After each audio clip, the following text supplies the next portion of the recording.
قال الفنان واليوتيوبر الفلسطيني خالد النجار بعد فوز المنتخب المغربي على نظيره الإسباني والتأهل إلى الربع النهائي في كأس العالم قطر 2022: حقيقة الفرحة تغمرني وبالكاد أضبط مشاعري. المنتخب المغربي رغم فرحة الفوز لم ينسى أهم قضية محورية: ليحمل علم فلسطين في أوج لحظات الفرحة. فلسطين وطني الحبيب، والله طعم الفوز جميل جدا.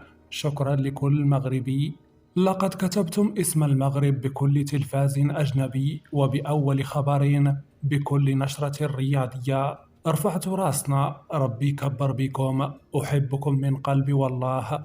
وأشاد الفلسطيني خالد النجار بأداء الحارس المغربي ياسين بونو في تدوينة تانية عبر صفحته الفيسبوكية الرسمية قائلاً: بالدارجة المغربية الحبيبة على قلبي، زعما كتشوف سد الوحدة المغربي ياسين بونو اللي رجع إسبانيا بالدموع، باللي كاين منتخب عربي مغربي ينحسب له ألف حساب.